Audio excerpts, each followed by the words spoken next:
नमस्कार। आचरण के साथ मैं हूं टीएन मनीष, हाजिर हूं आज का मुद्दा लेकर।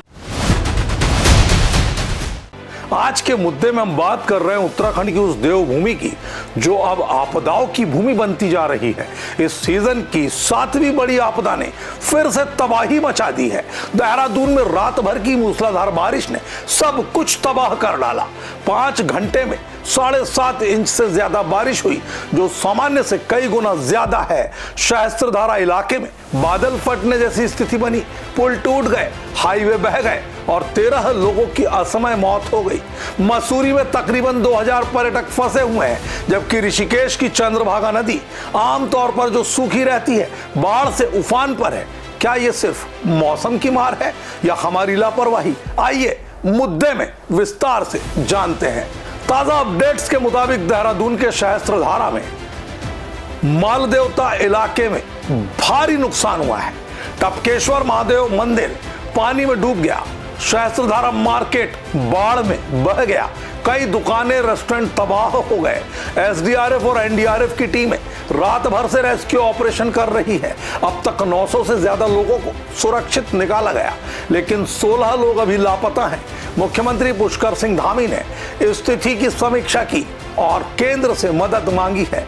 इसी महीने की शुरुआत में 5 अगस्त को उत्तरकाशी के धराली गांव में क्लाउड बस्ट से 4 मौतें हुई। 50 से ज्यादा लापता हो गए।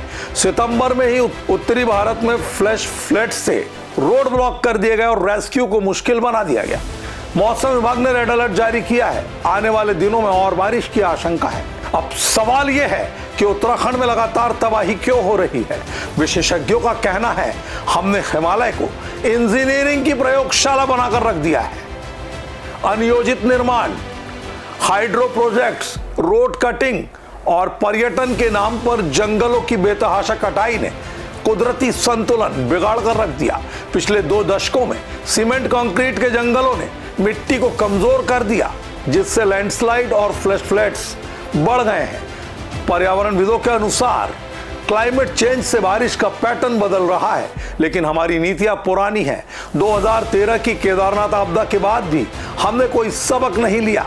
रिपोर्ट्स बताती है कि रुद्रप्रयाग जैसे इलाकों में 34 सालों में 7 बड़ी आपदाएं आई हैं, लेकिन विकास के नाम पर नदियों को बांधा जा रहा है। विशेषज्ञ चेताते हैं कि अगर सस्टेनेबल डेवलपमेंट नहीं बनाया गया तो हिमालय की तबाही और बढ़ेगी। उत्तराखंड ने पिछले 2 दशकों में कई बड़ी आपदाएं झेली हैं। 2013 की केदारनाथ ट्रेजेडी में हजारों मौतें हुई, लेकिन 10 साल बाद भी स्थिति वैसी की वैसी है। चमोली आपदा ने फिर से चेतावनी दी, लेकिन हमने कोई बदलाव नहीं किया। पिछले 8 सालों में ही 3554 लोग मारे गए, हजारों घायल हो गए। 2010, 2012, 2018 की फ्लड्स से सबक लेकर अगर अनियोजित विकास रोका जाता तो आज ये नौबत ना आती।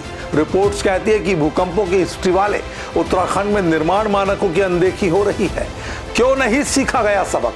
क्योंकि नीतियां पर्यावरण के बजाय आर्थिक लाभ पर केंद्रित हैं। अब समय है कि सरकारें जागे और हिमालय को बचाएं।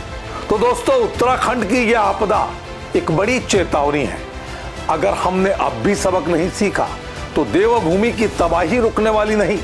सरकार को सस्टेनेबल प्लानिंग अपनानी होगी और हमें पर्यावरण संरक्षण में योगदान देना होगा। आज का मुद्दा शो में इतना ही। अगले एपिसोड तक आप रहिए सुरक्षित। मुझे दीजिए इजाजत। नमस्कार। देश दुनिया की सभी खबरें देखने के लिए जुड़े रहिए आचरण न्यूज से। आचरण न्यूज, हर कदम आपके साथ।